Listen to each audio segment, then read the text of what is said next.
ይህ ፍኖተ ዴሞክራሲ የኢትዮጵያ አንድነት ድምጽ ነው። ፍኖተ ዴሞክራሲ የኢትዮጵያ አንድነት ድምጽ በየቀኑ በኢትዮጵያ ሕዝባዊ አብዮታዊ ፓርቲ ኢህአፓ እየተዘጋጀ የሚቀርብ የሳተላይት ስርጭት ነው። ስርጭታችን የሚተላለፈው በናይል ሳት 8 ዲግሪ ዌስት 11595 ሜጋሄርዝ ፍኖተ ዴሞክራሲ ሲሆን በኢንተርኔት በድረገጻችን fnote.org finote.org በቀጥታ መከታተል ይቻላል።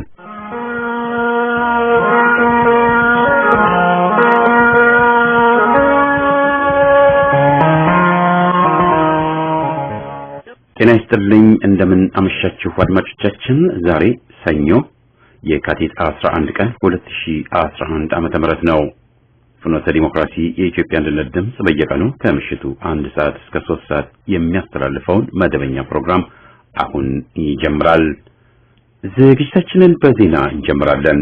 በማስከተልም ሁለት ከፍኖተ ዲሞክራሲ ዝግጅት ክፍል የቀረቡ ሀተታዎችን በቅደም ተከተል አሰምተን የኢትዮጵያ ሕዝባዊ አብዮታዊ ፓርቲ ኢህአፓ ልሳን ዴሞክራሲያ የካቲት ወር 2007 ዓመተ ምህረት እትም የካቲት ሲታወስ የሕዝብ ድል አይቀሬ ነው በሚል ርዕስ የቀረበውን አሰምተን ክፍል 1 ፕሮግራማችን ይጠናቀቃል።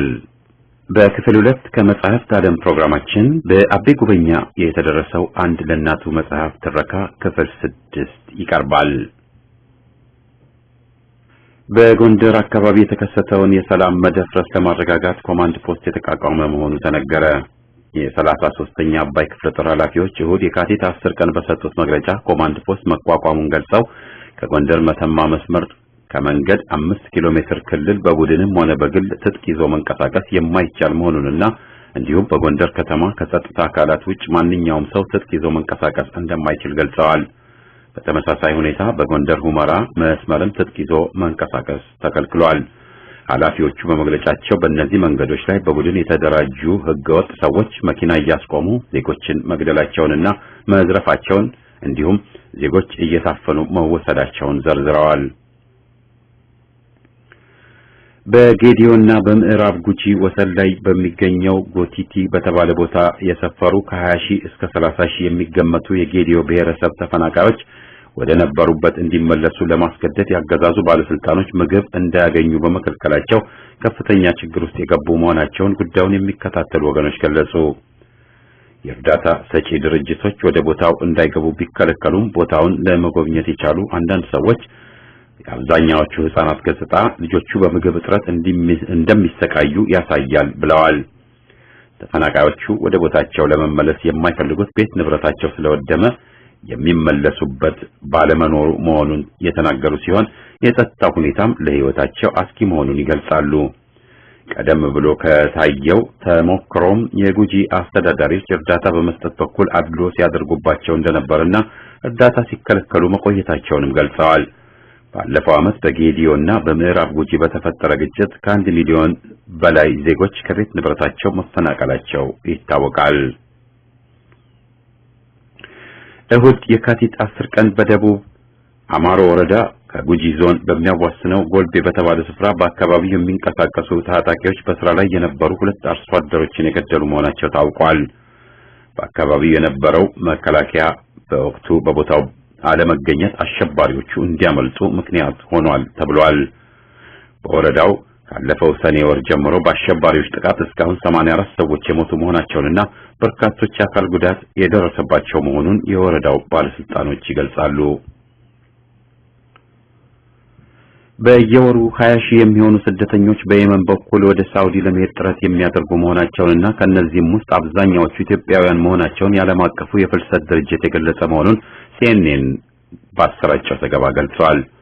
የዜና ተቋሙ ባጠናከረው ዘገባ አብዛኛዎቹ ስደተኞች ወደዚያ የሚጓዙት አገራቸው ውስጥ የከፋ ሁኔታ በመኖሩ መሆኑን ገልጾ በየመን ውስጥ ጦርነት መኖሩንና በቦምብና በጥይት ህይወታቸው ሊጠፋ የሚችል መሆኑን አልተረዱም ብሏል። ኢትዮጵያውያን ወደ ሳውዲ የሚጓዙት ሰርተው ቤተሰቦቻቸውን ለመርዳት መሆኑን ብዙዎቹ ይናገራሉ ተብሏል። በሶማሊያ የሚገኘው የአፍሪካ ህብረት የሰላም አስከባሪ ኃይል ተቋም በሶማሊያ የሚገኙ 1000 የሚጠጉ የቡሩንዲ የሰላም አስከባሪ ኃይል አባላት ከ2 ሳምንት በኋላ ወደ ሀገራቸው እንዲመለሱ የወሰነ መሆኑን ተነገረ። የህብረቱ የሰላም አስከባሪ ኃይል ለምን እዚህ ውሳኔ ላይ እንደደረሰ ባይታወቅም የቡሩንዲ ወታደሮች ከሚጠብቁበት ቦታ ላይ ከተነሱ አልሸባብ ቦታውን ሊይዘው ይችላል የሚል ስጋት ተፈጥሯል። የሶማሊያ ፕሬዝዳንት ለጉዳዩ ለመነጋገር ወደ ቡሩንዲ ማቅናታቸው ታውቋል። በሌላ ዜና ሰሞኑን በኬንያና በሶማሊያ መካከል ውዝግብ መነሳቱ ታወቀ። በህንድ ውቅያኖስ አካባቢ ባላቸው ወሰን ሶማሊያና ኬንያ ይገባኛል ጥያቄ የሚከራከሩበት ቦታ ያለ ሲሆን ሰሞኑን የሶማሊያ መንግስት በአካባቢው የነዳጅ ፍለጋ እንቅስቃሴ በማድረጉ የኬንያን መንግስት ያስቆጣ መሆኑ ታውቋል። የኬንያ መንግስት በግልጽ ድርጊቱን ያወገዘ ሲሆን በሶማሊያ የሚገኘውን አምባሳደር መጥራቱና በናይሮቢ የሚገኘው የሶማሊያ አምባሳደር አገር ለቆ እንዲሄድ የወሰነ መሆኑ ተነግሯል። ዜናው በዚሁ ያበቃል።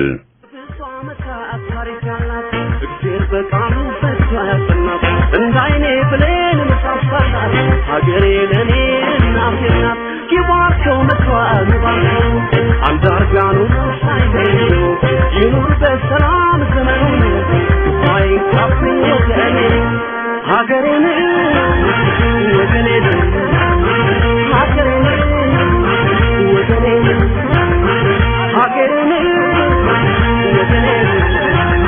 ወገኔን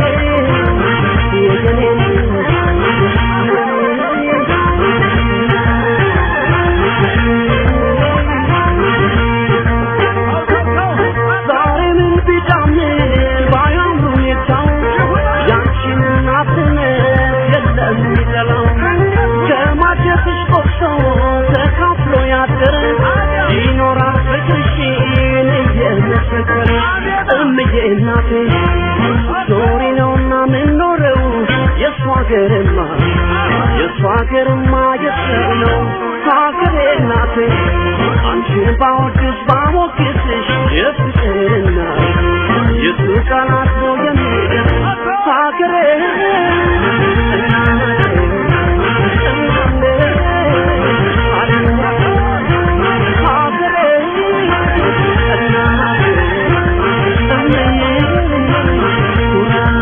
ከፍኖተ ዲሞክራሲ ጋር ለሚደረጉ ግንኙነቶች በሚከተሉት አድራሻዎች መጠቀም ይቻላል። በደብዳቤ ፍኖተ ዲሞክራሲ የመልእክት ሳጥን ቁጥር 73337 ዋሽንግተን ዲሲ 20056 ዩኤስኤ ሲሆን በኢሜይል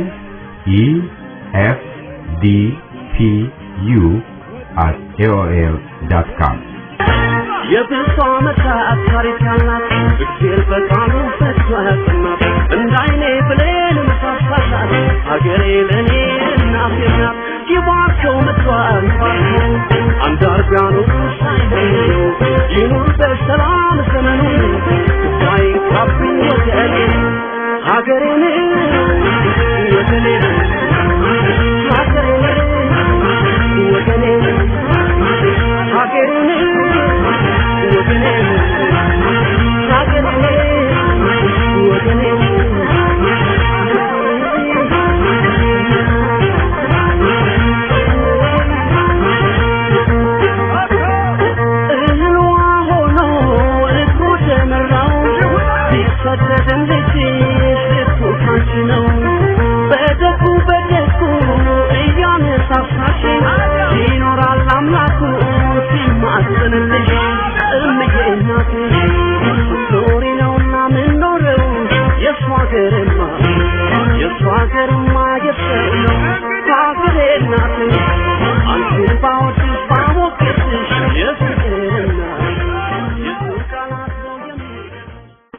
ያደቆነ ሰይጣን ሳያቀስ አይለቅም።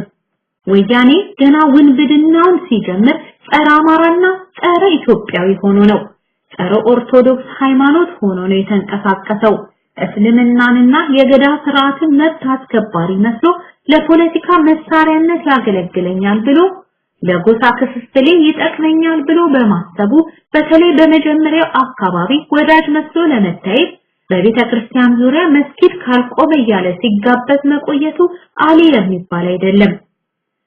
የኢትዮጵያን ሕዝብ በቅጡ ያልተረዳው ወያኔ እስላሙን ቤተክርስቲያን አቃጥል ክርስቲያኑን መስጊድ አቃጥል ብሎ ተቀባይነት ቢያጣ የራሱን ካድሬዎች አስተማርቶ ሲያደርገው እንደነበር የታየ ነው። ወያኔ አሁን ላይ እያጨደ ያለው ያን ጊዜ ዘራውን የጥላቻ ዘር ነው።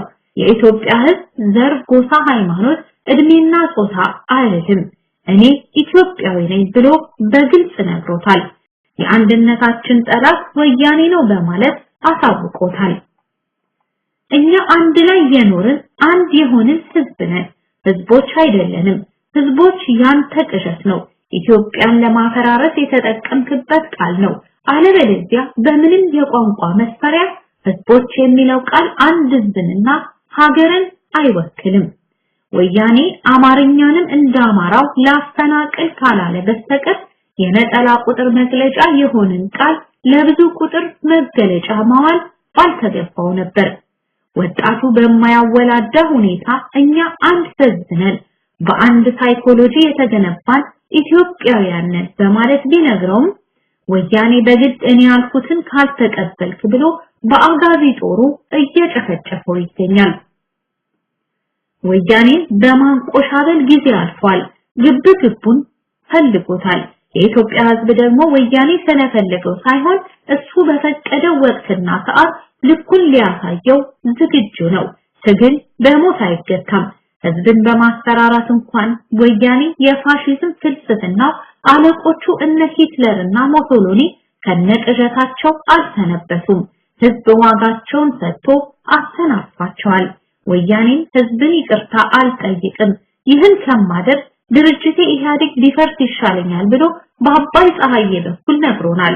ተጠበቀው ሕዝብ መልሱን እስኪያገኝ መቸኮል አያስፈልግም። ወያኔ በኢትዮጵያ ላይ መዳፈር የጀመረው ዛሬ አይደለም።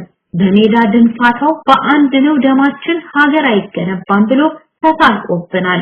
ያደመጠው ግን አልነበረም። በንቀት በመመልከት የት ይደርሳል በማለት ባዕዳን በኢትዮጵያ ላይ አድመው ይነሳሉ ብሎ በማመን ከደርግ የበለጠ ጨካኝ አይመጣም ብሎ በማለት ለገበሬው የመጣው ነኝ ሲል ያለ መጠርጠር በመቀበል ደርግ አደንቁሮት የሄደው ጆሮ ኢሃፓን ለመስማት በመቸገሩ በዚህ ሁሉ ምክንያቶች ወያኔ ሰተት ብሎ አዲስ አበባ ሊገባ በቅቷል። ለወያኔ የለመደሽ ጦጣ ሁልጊዜ ፍርጠጣ ሆኖበት መውጫውም እንደመዚያው የሚቀል መስሎት ባሳብ ቢናውዝም ኢትዮጵያውያን እንዳመጣጡ እንደሚሸኙት ጥርጥር የለውም። ግን ሁልጊዜ የአዋዦች ሰለባ አንሁን፣ ጠንቀቅ እንበል የሚለው ኢሃፓ ምንም ጊዜ ቃል ኪዳኑ ለሕዝብ እውነትን መናገር በመሆኑ ነው። ስለዚህ ሀገርንና ወገንን ራስንም ለማዳን ኢሃፓን እናዳምጥ፣ ምክሩን እንቀበል፣ ለሐቀኛ ትግል እንሰለፍ። ሀገሬ ሕዝቤ ያላለ ይመለስ። ትግል በወላዋይነት የሚወጡት አቀበት አይደለም። ይህ ምክር የትግራይ ልጆችንም ይመለከታል። ወያኔ እያቃዠ ባለው የዘር ፍልስፍና ተይዛችሁ ራሳችሁን አደጋ ውስጥ እንዳታስገቡ በወገኖቻችሁ ጋር ተባብራችሁ ቁሙ። ጠባብ ጎጠኛ ተመሳጥረው ኢትዮጵያን ለማፈራረስ በቋንቋ ሲከፋፈሉ ቅድሚያውን እርምጃ በምዕራብና በምስራቅ የሀገራችን ክፍሎች በሚኖሩ አማሮችና አማርኛ ተናጋሪዎች ላይ አሰቃቂ ግድያ ፈጽመዋል። ምክንያቱም ገና ከሜዳ ጀምረው በመሮሃቸው ላይ ደሃ አማራም ቢሆን ተረፈ መረፍ የቀመሰ በመሆኑ ከፊውዳል ወንጀል ሊጸዳ አይችልም ብለው የተነሱ በመሆናቸው ነው። ይህ አይነቱ የወያኔ ወንጀል በእጅ መጨባበጥ ብቻ የሚያበቃ አይሆንም።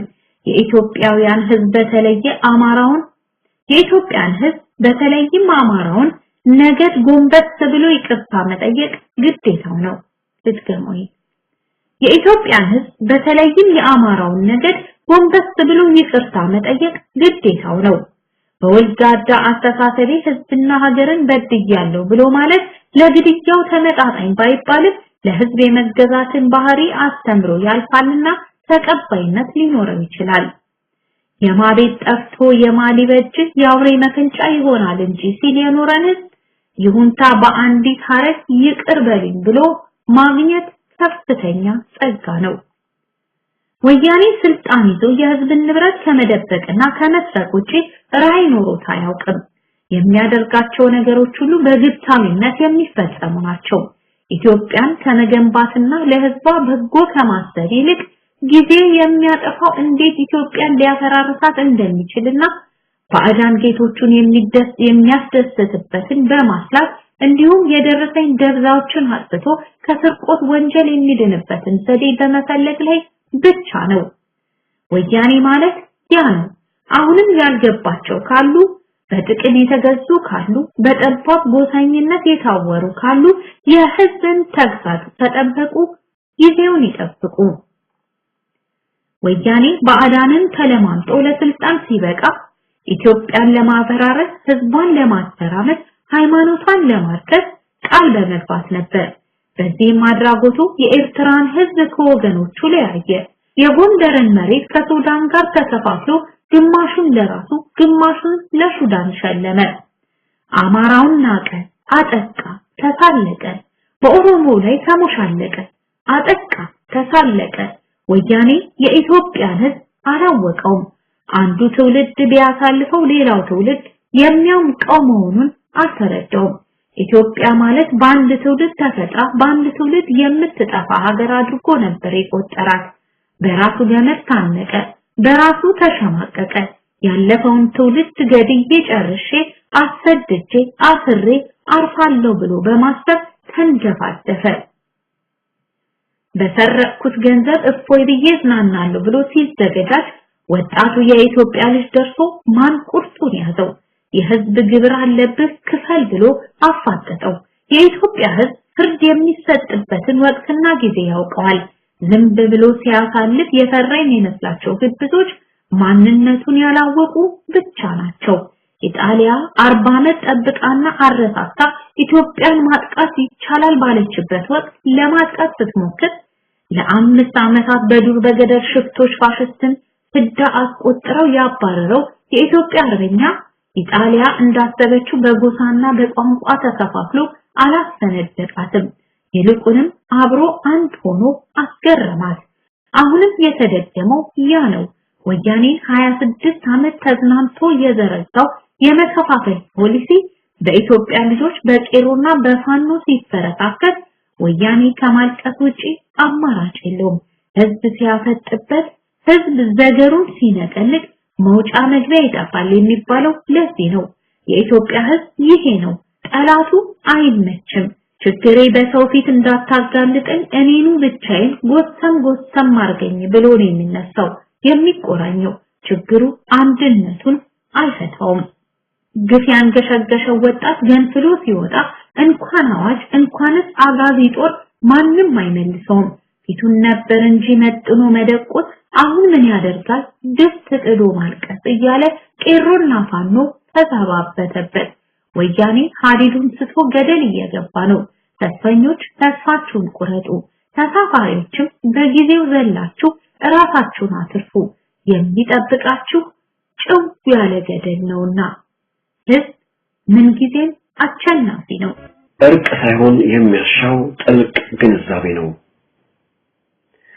ስለ ሁኔታዎች በቅጡ ሲረዱ በቅጡ መጨነቅ፣ በቅጡ ማሰብ፣ በቅጡ ለትግል መቆም፣ በቅጡ በዓላማ ላይ መጽናት፣ ሁሉም ነገር በቅጡ ሲሆን ንትርክም፣ ጭቅጭቅም፣ ግብግብም ይወገዳል።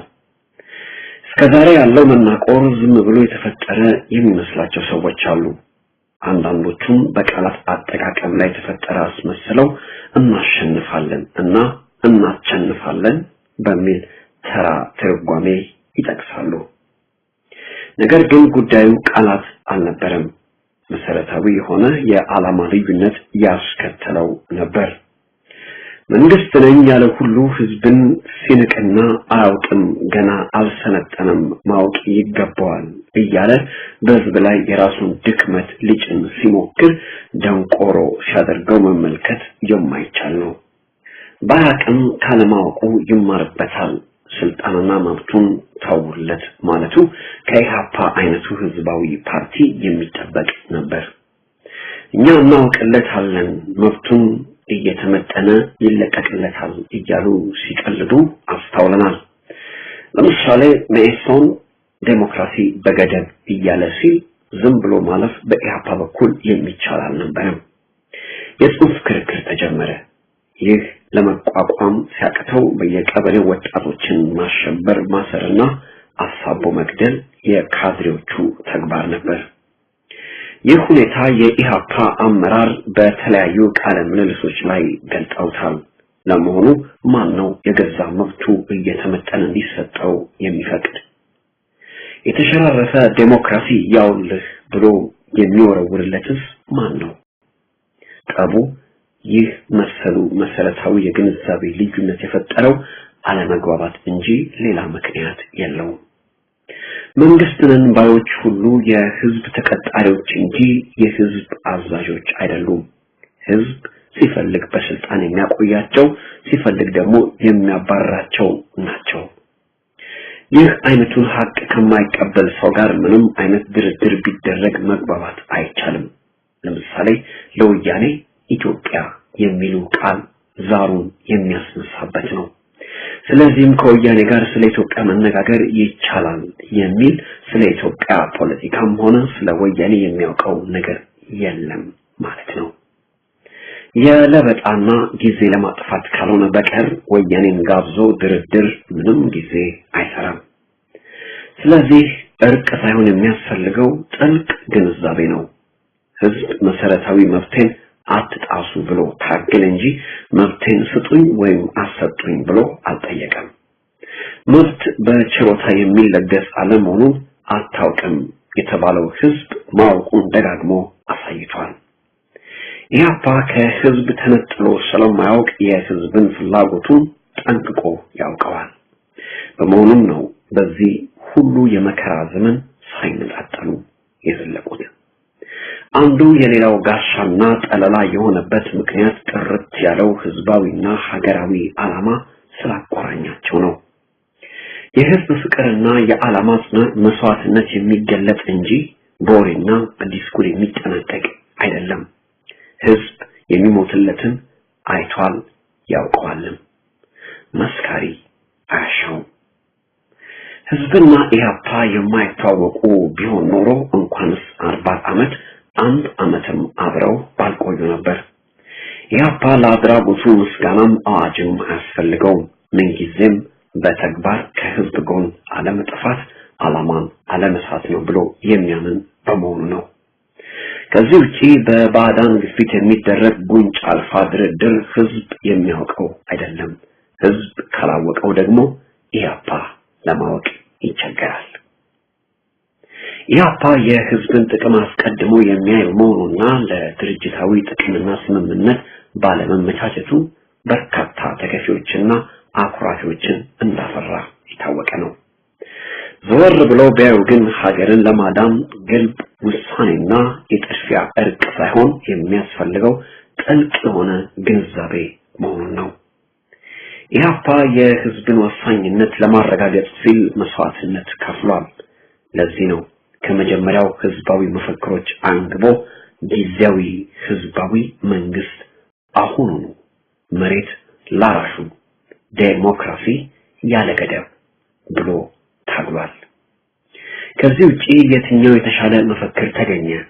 ወይስ የወያኔን ህዝብን አፍኖ ዝርፊያ መፈጸምና በቋንቋ ሸንሽኖ ዘረኝነትን ማራመድ እንደ አማራጭ ታየ?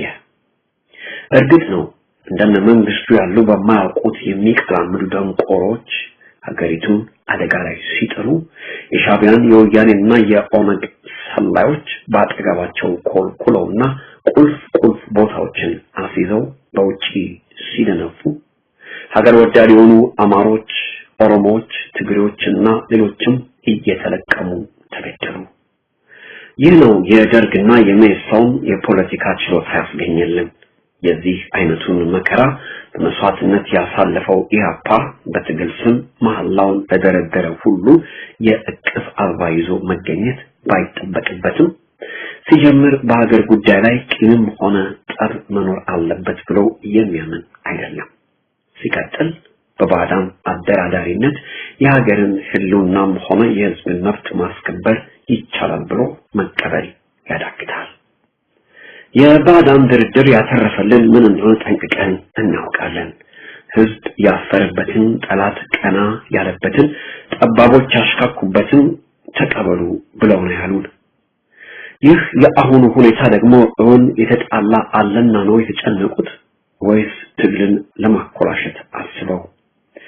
ይልቁንስ ለኢትዮጵያውያን የህዝብን ጥያቄ አውቆና ተረድቶ ትግሉን ማደናቀፍና ቀሮንም ሆነ ፋኖም ወጣት አርበኞችን እንዲጠናከሩ ማበረታታት ቅድሚያውን ቢይዝ ይጠቅማል። በዓላማ ላይ መግባባት፣ በዓላማ መቆም፣ ህዝብና ሀገርን ማስቀደም ሁሉንም ችግሮች ይፈታል። ያልጠረጠረ ተመነጠረ፣ ተደጋግሞ ጥቃት ለደረሰበት እንግዳ ነገር አይሆንም። ኢህአፓ ይህን ባያደርግ ኖሮ ትግሉንም ራሱንም ባላቆየ ነበር። የህዝብ ፍቅር በልቡ ከሰረጸ ፊርማና ወረቀት ጠፊ ነው ተቀዳጅ፣ መተማመን ብቻ ይበቃል ለወዳጅ ተብሏል። በህዝብ እንመን፣ ድል የኢትዮጵያ ህዝብ ነው።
ዴሞክራሲ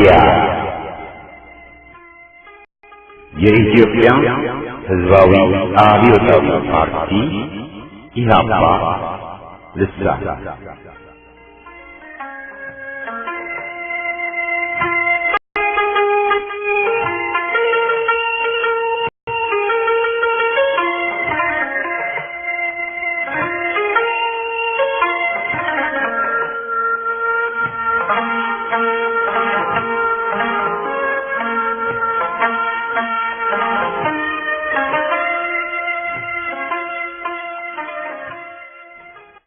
ቅጽ 40 ቁጥር 5 የካቲት 2007 ዓመተ ምህረት የካቲት ሲታወስ የህዝብ ድል አይቀሬ ነው።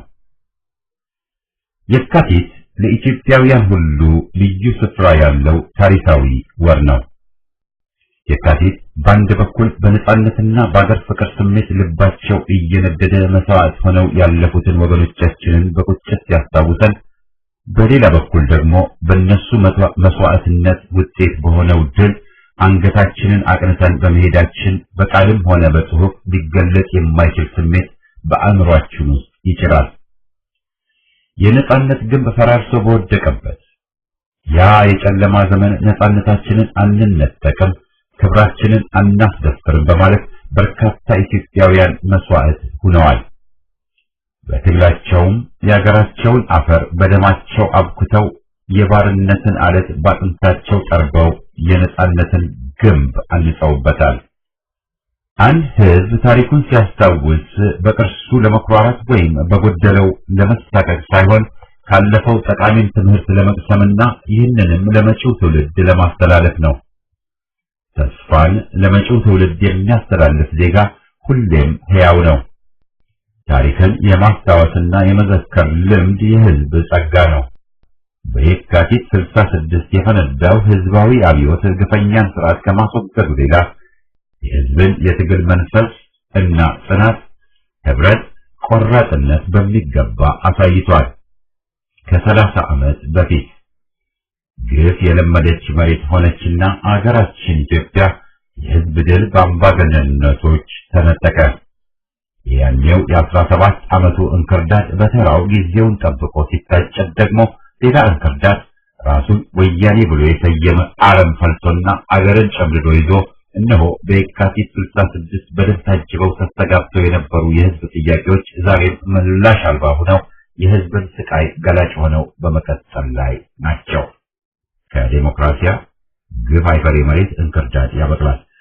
ቀድሞም ቢሆን በዘር በሃይማኖት በጾታና በእድሜ ሳይከፋፈል እንደ አንድ ሰው በመሆን የጠላትን ወረራ ለማክሸፍ የዘላለም ባርነት የአንድ ቀን ነጻነት ባንዳ ተሬ በሚል መፈክር ዙሪያ ተሰባስቦ በአርበኝነት ተሰማርቶ ለሀገሩ ነጻነት የሚፈለገውን መስዋዕትነት ከፍሏል። በዚህ ጦርነት የፋሽስት ጦር ባደረገው ኢሰብአዊ ጭፍጨፋ በርካታ ሕፃናት፣ ሴቶችና አረጋውያን ሰለባ ሆነዋል። እዚህ አይነቱ ጭፍጨፋ በዓለም ታይቶ የማይታወቅ መሆኑ ቢነገርለትም የኢትዮጵያን አርበኞች የዓላማ ጽናት አላናጋውም። እንዲያውም ለነጻነታቸው ሲሉ በወደቁ ጀግኖች ምትክ ለሀገራቸው ሉዓላዊነትና ለሰንደቅ ዓላማቸው ክብር ሲሉ በወደቁ አርበኞች ምትክ ቁጥር ስፍር የሌላቸው ወጣት የነጻነት ታጋዮችን ማፍራት ቻለ እንጂ ከጀመረው ትግል አላዘናጋውም። የካቲት 12 የዚህ መስዋዕትነትና ጀግንነት መታሰቢያ ቀን ነው። ይኸው በአይነቱ የመጀመሪያው የሆነው የኢትዮጵያውያን የካቲት ገድል ማንነቱ ተረስቶና ተረግጦ በቀኝ ግዛት ቀንበር ስር በሚማቀቅበት ወቅት የተገኘ ድል በመሆኑ የኢትዮጵያውያን ብቻ ሳይሆን የመላው ጥቁር ሕዝብ ድል በመሆኑ ሀገራችንን የአፍሪካውያን የነጻነት ተምሳሌት ሲያሰኛት ይኖራል። የካቲት የድላችን አርማ ነው። የካቲት ለሀገራቸው ሲሉ በግፍ የተጨፈጨፉ ኢትዮጵያውያን ሰማዕታት መታሰቢያ ነው። የካቲት ጠላት በጎሳና በሃይማኖት ከፋፍሎ የኢትዮጵያን ሕዝብ ደም በማቃባት ስሩን ሊሰድ ያሰበበትና የከሸፈበት ወር ነው። በተለይም አሁንም ሆነ መጪው ትውልድ እስከ ዛሬና ለመጪው በኢትዮጵያውያን ዘንድ በምሬት የሚታሰበው የካቲት የፋሽስት ጭፍጨፋ እነዚያን ጀግኖች አባቶቻችንና እናቶቻችንን የአገር ፍቅር ስሜት ዘወትር እንድናስብ ያደርገናል።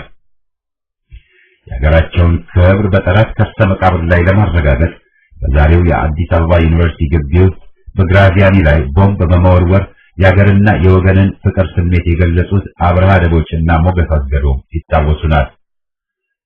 የጀግኖች አባቶቻችንና እናቶቻችን የአርበኝነት ፈለግ በመከተል መሬት ለአራሹ፣ ዳቦ ለተራበው፣ የሃይማኖትና የጾታ እኩልነት ይከበር የሚለውን መሰረታዊ የትግል መፈክር ያስተጋቡት ሞራል ብዙሃኑ አርሶ አደር ሕዝብ ከብዝበዛ ተላቆ የመሬቱ ባለቤት እንዲሆን ሲጠይቁ ከዚሁ ጋር ተያይዞ በገሃድ ይታይ የነበረውን የብሔረሰብ ጭቆና ደግሞ በዝምታ ሊያልፉት አልቻሉም። የኢትዮጵያን አንድነት በጭቆና ላይ መስርቶ ለማረጋገጥ መጣር የማይሰራና ኢሰብአዊ ነው ያሉት እነዚህ ምሁራን ለሀገራቸው ደህንነት ውድ ሕይወታቸውን ለመስጠት የተነሱ በኋላም የሰጡ በመሆናቸው የሕዝብ አንድነት በዲሞክራሲና በሕዝብ መብት መረጋገጥ ተመስርቶ ለሀገር አንድነት መገንቢያ ይሁን ሲሉ ተማርተዋል። የካቲት 1966 የለውጥ እንቅስቃሴ ጥሪ ድብብቆች ጠፍቶ ሐቁ ተገልጦ ይውጣ፣ ጭቆና አለና እናስወግደው፣ ተባብረን እንነሳ፣ እኩልነትን እናረጋግጥ፣ ሀገራችን ከኋላ ቀርነት ተላቃ እንደ ሌሎች የበለጸጉ ሀገሮች በእድገትና በልማት ጎዳና ትጓዝ በሚል ቆራጥ መንፈስ የተደረገ እንጂ የአፍ አርበኞች እንደሚሉት በጎጠኞችና በባዕዳን የተጠነሰሰ ሴራ አልነበረም። ከላይ ያሰፈርነው ሐቅ የዚያን ትውልድ ራዕይ የሚያመላክት ብሩህ ተስፋን ለሀገሩ ከሰነቀ ትውልድ የታለመ በጎ ህልም ነበር፣ ዛሬም ነው። በመሆኑም ህዝባዊነቱ ሊካድ የማይችለው የካቲቱ እንቅስቃሴ ለአባደሮች፣ ተማሪዎች፣ አብዮታዊ ምሁራን፣ መምህራን፣ መንግስትና የቢሮ ሰራተኞች፣ ወታደሮችና ባለሌላ ማዕረጎች፣ ቀሳውስትና ዲያቆናት፣ የእስልምና ሃይማኖት ተከታዮች፣ አርሶ አደሮች የተሳተፉበት እንቅስቃሴ ነበር። የአዲስ አበባ ዩኒቨርሲቲ መምህራንና ተማሪዎች በወቅቱ ከፍተኛ እልቂት እያደረሰና በአፄው መንግስት ተደብቆ የነበረውን ድርቅና ረሃብ ይፋ በማውጣትና የባለስልጣኖቹንም እኩይ ተግባር በማጋለጥ ትልቅ ሚና ተጫውተዋል። መምህራንና ተማሪዎች ሴክተር ሪቪው በመባል ይታወቅ የነበረውን አዲስ የትምህርት ፖሊሲን አጥብቀው በመቃወማቸው ለየካቲቱ ህዝባዊ እንቅስቃሴ የማይናቅ አስተዋጽኦ አበርክተዋል። የዚያ ትውልድ የተማረው ክፍል የኢትዮጵያን ሁኔታ እንዴት መለወጥ እንደሚቻል አምሮና አጠንክሮ መጠየቅና መመርመር የጀመረ የሀገሩን የሩቅና የቅርብ ሁኔታዎችን በመገምገም በሀገራችን ይታይ የነበረውን ኋላ ቀር ስርዓትና በዓለም ደረጃም የቅኝ ግዛትን መስፋፋት በመቃወም ለኢትዮጵያም ሆነ ለአፍሪካ የተሻለ ስርዓት የሚመሰረትበትን በጎ ራዕይ ያነገበ ተራማጅ ትውልድ ነበር። የካቲትን ስንዘክር በሀገራችን ውስጥ ትምህርትን፣ ሕክምናን፣ ስራን ለሁሉም ዜጋ ለማዳረስ የብዙሃኑን መብትና ጥቅም በእኩልነት ለማስከበር የብሔር ጭቆናን ለማስወገድ በእኩልነት ላይ የተመሰረተ የሀገር አንድነትን ለማስረጽ ማህበራዊ ፍትህን ለማስገኘት ፈጣን ኢኮኖሚያዊና ቴክኖሎጂያዊ እድገትን ለማምጣት ትልቅ ዓላማን አንግቦና ብሩህ ተስፋን ይዞ የተሰባሰበ ከራሱ ጥቅም ይልቅ ሀገሩንና ህዝቡን ያስቀደመ ለመሰረታዊ ለውጥ የቆመ ትውልድን የምንዘክርበት ታሪካዊ ወር ጭምር ነው የካቲት። ያ ትውልድ ለህዝብ እታገላለሁ ብሎ ስለተነሳ ስርዓቱ ሲያባብለው ግን አልከዳም፣ አልተገዛም፣ ቃሉን አልለወጠም፣ ቃል ኪዳኑን አላፈረሰም። ሆዱን ወዶ አፉን ክዶ ክፉ ለምዶ አልነበረም ያ ትውልድ።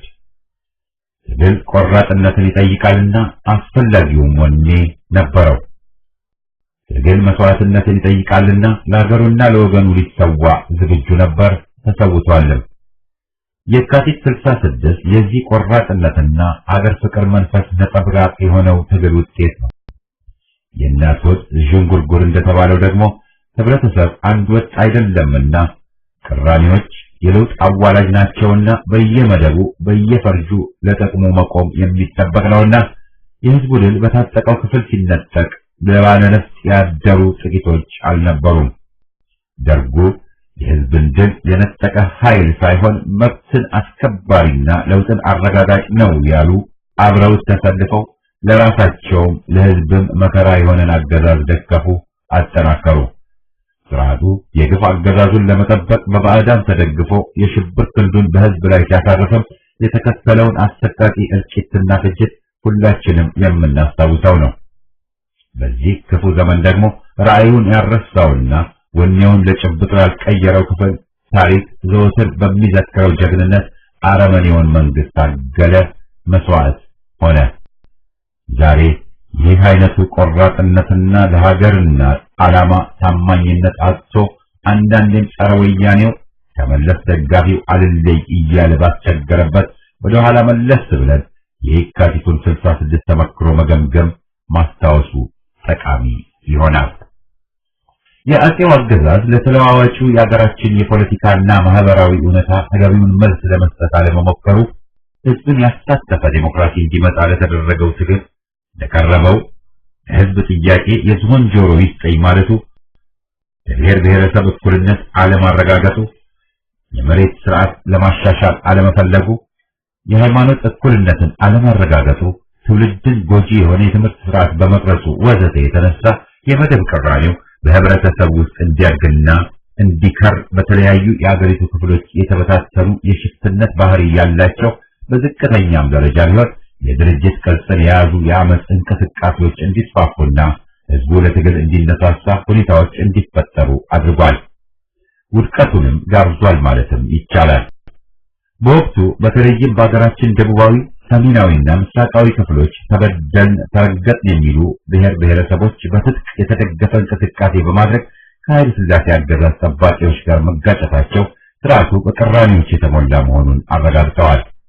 መጨረሻም የአፄው አገዛዝ በአገሪቱ የተከሰቱትን ህዝባዊ እንቅስቃሴዎች በሰላምና ዴሞክራሲያዊ በሆነ መንገድ ለመፍታት ባለመቻሉ በጠመንጃ ኃይል ለታጠቀ ወታደራዊ አገዛዝ አገሪቱን አሳልፎ በመስጠት ራሱም ጠፋ። የአፄውን አገዛዝ የተካው ወታደራዊ የምርጥ መኮንኖች አገዛዝ ስልጣን ይዞ በቆየበት 17 ዓመታት ለአገዛዙ አስጊና ተቀናቃኝ ወይም የተለየ ሐሳብ ያላቸውን ንጹሃን ዜጎች በተለይ የተማሪውንና በዚያች አገር ክብርና እድገት ይንገበገብ እና ይቆጭ የነበረውን ታጋይ ትውልድ በመፍጀት ከመላው አገሪቱ የሰቆቃና የእልቂት መዓትን አወረደ። የአገሪቱንም ኢኮኖሚ ወደ አዘቅት እንዲወርድ በማድረግ ህዝቡ ለረሃብና ለከፋ ድህነት እንዲጋለጥ አደረገ። የደርግና የአጋሮቹ ወንጀል ዛሬ ጊዜ አልፏል በሚል የሚረሳም ወይም የሚበረዝም ሊሆን አይችልም። ወጣቱ ኮሎኔል ኢትዮጵያን አሽመድምዶ ለወያኔ ሰጣት፣ ኢትዮጵያን ካዳት፣ አጠቃት። ደርግን የተካው የወያኔ አገዛዝ በኃይል በሚኒሊክን ቤተ መንግስት ከተቆጣጠረ ጊዜ ጀምሮ በሀገራችን ታሪክ ለመጀመሪያ ጊዜ በጎጥና በጠባብ ብሔረተኝነት ላይ የተመሰረተ ፖሊሲን በመንደፍ የአንድን ቡድን አምባገነንነት አንግሷል። በአገዛዙ መዋቅሮችና በአያሌ የማምረቻና የማከፋፈያ ድርጅቶች፣ በሙያ ማህበራት፣ በሲቪክ ድርጅቶችና በሃይማኖት ተቋማት ውስጥ ሳይቀር ጣልቃ በመግባት የዜጎችን መብት በመለጠጥ በማን አለብኝነትና በፈላጭ ቆራጭነት የኢትዮጵያን ሉዓላዊነትና ዘላቂ ጥቅም በታሪካችን ታይቶ በማይታወቅ ሁኔታ በመጉዳት ኢትዮጵያዊነትን በጽኑ እያዳከመ ይገኛል። አገዛዙ የዲሞክራሲና የሰላም ጠንቅ በመሆን ሌሎች ተቃዋሚ ድርጅቶች በአገራቸው እንዳሻቸው ተደራጅተውና በነጻ ተዘዋውረው የፖለቲካ አመለካከታቸውንና ዓላማቸውን ለህዝቡ አስረድተው ሰላማዊና ዲሞክራሲያዊ መንገድ እንዳይሳተፉ አግዷል። የተለየ አመለካከት አላቸው የሚላቸውን ምሁራን ከስራ አባሯል። የአገዛዙን የጎጥ ፖሊሲ የተቃወሙትን አገር ወዳድ ዜጎችን በመጨፍጨፍ በማሰርና በማሳደድ ያሸብራል። ወያኔ ለባዕዳኑ ተንበርክኮ የእነሱን ጥቅም አስጠባቂነቱን ብቻ ሳይሆን የህዝብ ጠላትነቱን በሁለንተናዊ መልኩ እያስመሰከረ ይገኛል። ወያኔ የራሱን ህገ መንግስትና የደነገጋቸውን ህግጋትና ደንቦች ሳይቀር ያለምንም ይሉኝታና ሐሰት በመጣስ የአንድ ፓርቲ የበላይነትን አንግሷል። በህዝቡ ዘንድ ፍራቻና ጥላቻን ያሳደረ ፍጹም አምባገነናዊ ቁጥጥርን በመላ አገሪቱ ላይ አስፍኗል። በፌዴራሊዝም ስም አገዛዙ ባለፉት ድፍን 24 ዓመታት የገነባው የአንድ ፓርቲ ፈላጭ ቆራጭነትንና ፍጹም አምባገነንነትን ነው። ስልጣን ላይ እንደወጡ ሲፎክሩበት የነበረው የዲሞክራሲያዊ ስርዓት ግንባታና የሰብአዊ መብት መከበር የሀገር ሉዓላዊነትን በማስደፈር ባፈናና ግድያ እንዲሁም በሽብር ተክተው የአገዛዙን ማንነት በአደባባይ አጋልጠውታል። ዛሬ በህወሓት ወያኔ አባላት ቀጥተኛ ቁጥጥር ስር ያሉ ድርጅቶችና የንግድ ተቋማት በሚደረግላቸው ልዩ የሆነ አድሏዊ እንክብካቤ አብዛኛዎቹ በሚደነቅ ሁኔታ ከመቀጽበት እየበለጸጉ፣ ሌሎች ደግሞ እየተዳከሙ እየተገለሉና እየተዘጉ በመሄድ ላይ ይገኛሉ። በአገሪቱ የሚገኙ ልዩ ልዩ የኢኮኖሚና የንዋይ ተቋማት በወያኔ ድርጅት አባላትና ቤተሰቦች እንዲያዙ በመደረጉ ተጠቃሚዎቹ የአንድ ቡድን አባላትና ቤተሰቦች ሲሆኑ የተቀረው ዜጋ የበይ ተመልካች ለመሆን ተገዷል። ከውጭ በብድርና በእርዳታ በህዝብ ስም የሚገኘውን ንዋይ በህገ ወጥና አይን ባወጣ የዘረፋ አሰራር ከባዕዳኑ ጋር በመመሳሰር የግል ኩባንያዎቻቸውን በማጠናከርና ለክፉ ቀን ይሆነናል በማለት በቢሊዮን የሚቆጠር የህዝብ ሀብት በአውሮፓ፣ በአሜሪካና በእስያ ባንኮች በማከማቸት ላይ ናቸው። የገዢው ፓርቲ በሚከተለው የይስሙላ የነጻ ገበያ ኢኮኖሚ ስርዓት የሚታየው በንግድና በልማት ስራ ላይ የተሰማሩትን ታታሪና ብቃት ያላቸው ኢትዮጵያውያን አገዛዙ አባል ባለመሆናቸው ብቻ የንግድ ፈቃድ፣ ብድርና የውጭ ምንዛሪ ላይ በሚያወጣቸው የተዛቡ ህጎች የተነሳ ማነቆን በመፍጠር በንግዱና በልማቱ እንቅስቃሴ እንዳይሳተፉ በማድረግ ተስፋ አስቆራጭ ደባን ይፈጽማል። ስለሆነም ሀገር በቀል ባለሀብቶች ይልቅ የባዕዳኑ ቱጃሮች ተጠቃሚ እንዲሆኑ ተደርጓል። በአጠቃላይ ወያኔ የሚያቀነቅነውንና የሚያካሂደው የኢኮኖሚ ስርዓት በባለሙያዎች በቂ ጥናትና ዝግጅት ያልተደረገበትና ፍጹም አቅጣጫውን የሳተ ዳሉአዊ አሰራር እና ለንቅዘት የተመቻቸ በመሆኑ እነሆ ሀገራችን ኢኮኖሚ ለከፋ አደጋ ተጋልጦ ይገኛል። በአጠቃላይ የችግራችን ምንጭ የሆነው የወያኔ አገዛዝ እስካልተወገደ ድረስ የሀገራችን ሰቆቃና ስቃይ ማባሪያ የሌለው ለመሆኑ መጽሐፍ ገላጭ አያስፈልገውም።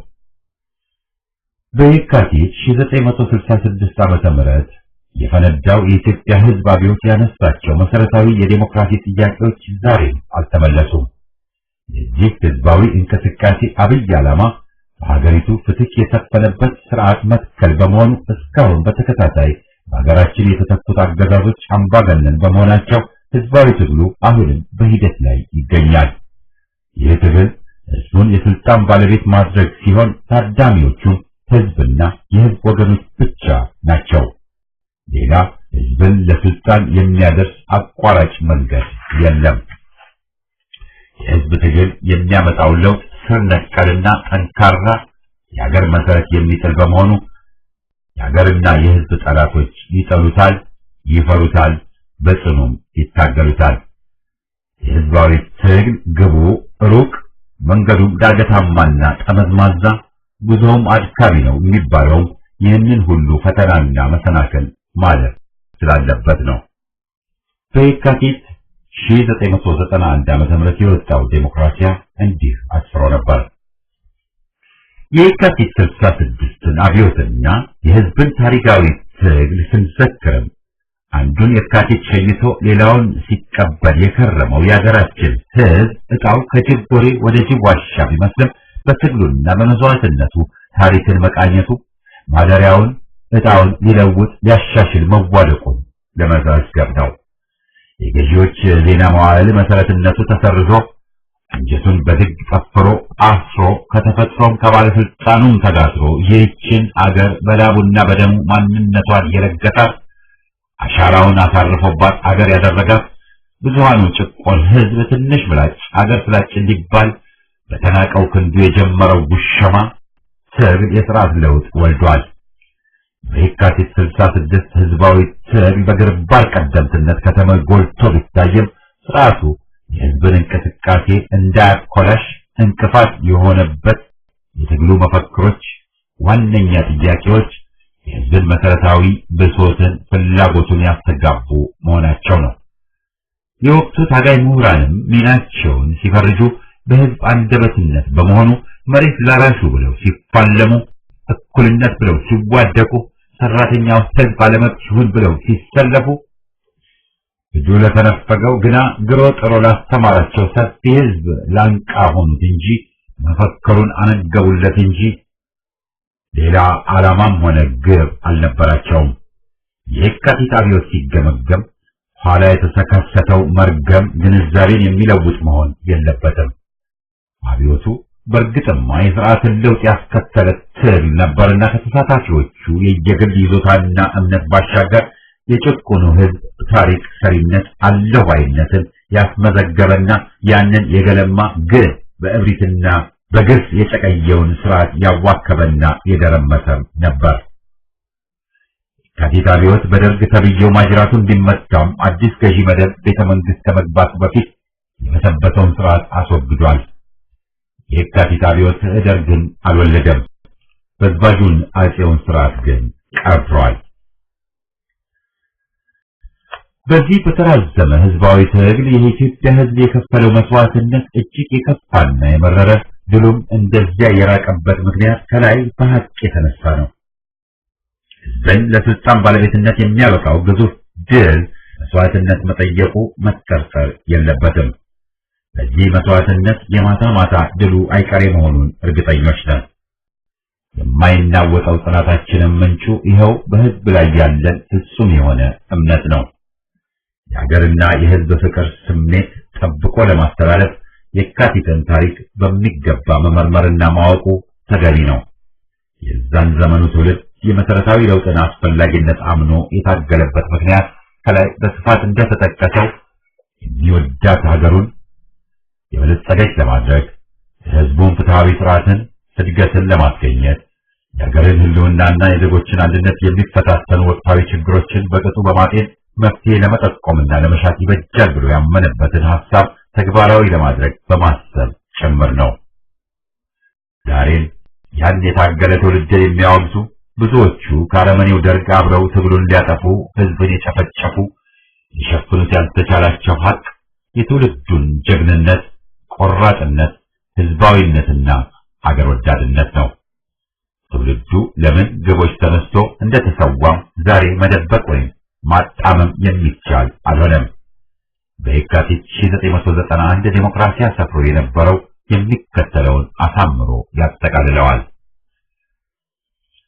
ጥቅጥቅ ባለው የፊውዳል ደይን ቀቢጸ ተስፋ ሰፍኖ ለውጥን መመኘት ከእብደትና ቀሸት ይቆጠር በነበረበት በዚያን ጊዜ የህዝብን ሉዓላዊነትና አሸናፊነት አንግበው አፍነው አትናገሩ ሲባሉ ድሃው ይናገራል ብለው በድፍረት ለፍፈው አትድፈሩ ሲባሉ ደፍረው ለሆዳችሁ እደሩ ተብለው ሲሸነገሉም እምቢኝ ብለውና ስርዓቱም ትምህርቱም ቄሱም መጽሐፉም ለባለስልጣን መስገድን ባነገሰበት በዚያን ጊዜ አይቻልምን በይቻላል ተክተው ቃልን ከገቢር አዋህደው የግፉአን ጠበቃ ሐዋርያም ሰማዕትም ሆነው በትግሉ ግንባር የተሰለፉትን ምሁራንና ታጋዮች ሁሉ የካቲት ዝክረ ታሪክ በነድፍ የተጻፈ ምዕራፍ ይለግሳቸዋል። ለጥቅም አለመታለላቸው፣ ማመናቸው፣ መድፈራቸው ገዝፎ የነበረው ስርዓት ያ በባዕዳን ይደገፍ የነበረው ስርዓት በድሃው ህዝብ ትግል ይሸነፋል ብለው በጽኑ ማመናቸውና እምነታቸው ላይ ተመስርተው መታገላቸውን ዛሬን በዛሬነቱ በአንጻርነቱ ስናይ ባድናቆት የምንዘክረው ይሆናል። ዛሬም ጸረ ወያኔው የካቲት እውን ሊሆን ይችላል። ቅድመ ሁኔታዎችን መጠየቁ ግን አይቀሬና መዘንጋትም የሌለበት ነው። የካቲት 66ን በግብታዊነት የፈነዳ ማለቱ የተለመደ ሆኖ ቢገኝም ማንኛውም የህዝብ አመጽና አብዮት ግን የህዝብ ስብጥርጥር ትግሎች ክምችት ውጤት ነው። ከየካቲት አብዮት ፍንዳታ በፊት የአርሶ አደር አመጾች፣ የላባደር ትግሎችና አድማዎች፣ የተማሪዎች ትግል፣ የመፈንቅለ መንግስት ሙከራዎች ወዘተ ብልጭ ድርግም እያሉ ተካሂደዋል። ይህ ሁሉ ስርዓቱን ሸርሽሮና አዳክሞት እንደነበር ግልጽ ነው። በአሁኑ ወቅትም ያሉት የህዝባዊ ትግል ሙከራዎች ከተጠናከሩና ከተስፋፉ ወያኔ ላይ የሚፈነዳና የሚያስወግደው አመጽ ሊከሰት መቻሉ የሚጠበቅ ነው። ሌላው አስፈላጊውና ወሳኝ ሁኔታ ደግሞ ትግሉ የተባበረና ኢትዮጵያዊ ይዘት ያለው መሆኑ ነው። በየካቲት 66 ወያኔና መሰል ገንጣዎች የበላይነት አልነበራቸውም፣ የሚደመጡም አልነበሩም።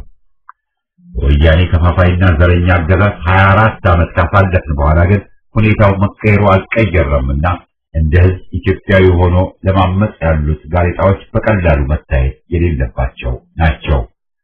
በየካቲት 66 ምንም እንኳን የተወሰኑ ምሁራን በጥቅም ታውረው ትግሉን ከድተው ብዙ ጉዳት ቢያደርሱም በወቅቱ ግን አብዛኛው የተባበረና በጋራ ስርዓቱን የጠላና ሊያፈርስ የተነሳ ነበርና ድልን በዚህ መስክ ሊያገኝ ችሏል። ዛሬ ግን ይህ ሁኔታ ተሟልቶ አይገኝም። ጠንካራ ተቃዋሚዎች የሉም ገና። ይህን ድክመት ማስወገድ ከተቻለ የካቲት 66 እንዳስተማረው አይበገሬ የመሰለው ሁሉ ካውሎ ነፋስ እንደተጠጋ ዱቄት ይተናል። ከዚህም ተያይዞ ሌላ ሊሟላ የሚገባው መስዋዕትነት ይመለከታል።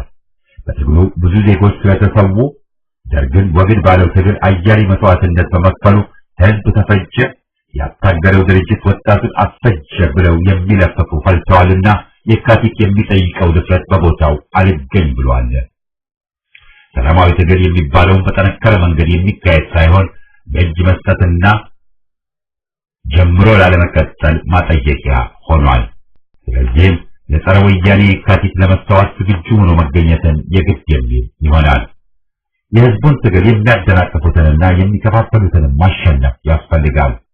የጠራና የቆረጠ የህዝብ ጎራ እውን ከሆነ የካቲት 66 በወያኔ ላይ ይበልጥ አምሮ ይበልጥ ተጠናክሮ ሊመጣበትና ሊደረምሰው ይችላል።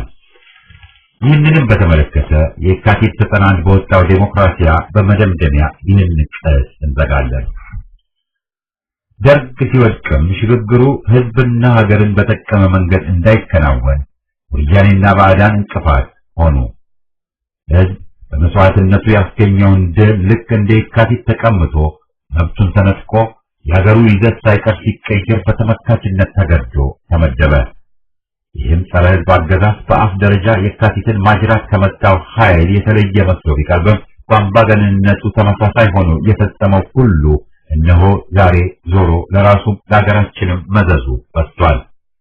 ሄደ ስንለው እየተመለሰ ሞተ ስንለው እያንሰራራ የጭቆናና ብዝበዛ ስርዓት ዛሬም በላያችን ተሰይሟል። መሬት ላራሹ ዛሬም ወቅታዊ መፈክር ነው። ዴሞክራሲ ለብዙሃኑ ዛሬም ወቅታዊ ነው። መብት ለጭቁኑ አሁንም መፈክራችን ነው። ላባደሩ አይበዝበዝ፣ ሰራተኛ ባሪያ አይደለም ስንል የነበረው ዛሬም መጮህ ያለበት ነው። ብሔረሰቦች እኩልነት፣ ዘረኛ ስርዓት አይኑን በጨው አጥቦ ተሰይሟልና ይህን መፈክር ወቅታዊ ነው። የሀገር ሉዓላዊነት ከመቼውም ጊዜ በበለጠ የትግላችን እምብርት ሆኖ ይገኛል። የካቲት ዋና ዋና መፈክሮች ዛሬም ሕያው ናቸው። በትግል ያገኘናቸው ድሎች የማይካዱ ቢሆኑም የታገልንላቸው መሰረታዊ ጉዳዮች ዛሬም ትግልን ምላሽን ይጠይቃሉ።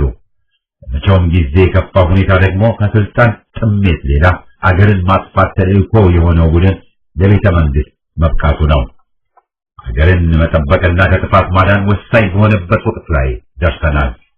ለዚህም ነው የካቲትን በጥሞና ዘክረን ከታሪክ ተምረን የነበሩ ጉድለቶችን አስወግደንና በስፋትና በጽናት ተባብረን በጋራ ጠላት መረባረብ የሚጠበቅብን።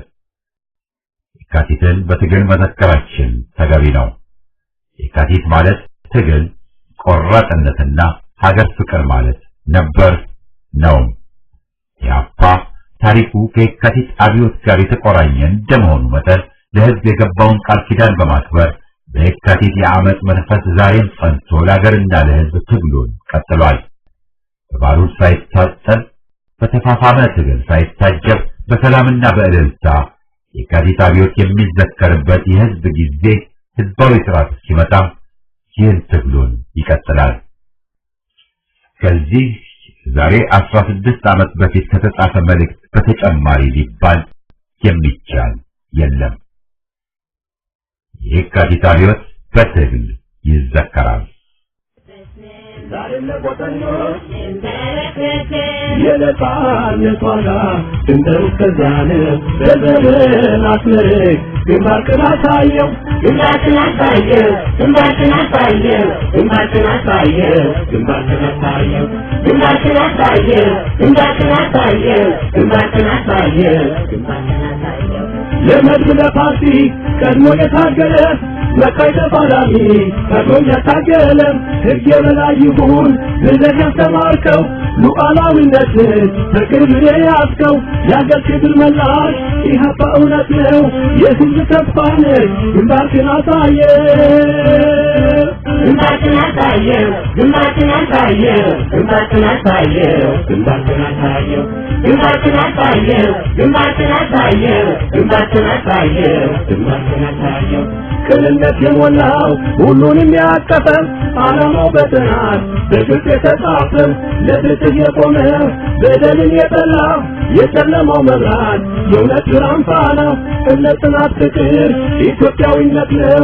እናሸንፋለን። ግንባርህን አሳየው ግንባርህን አሳየው ግንባርህን አሳየው ግንባርህን አሳየው ግንባርህን አሳየው ግንባርህን አሳየው ግንባርህን አሳየው ግንባርህን አሳየው ግንባርህን አሳየው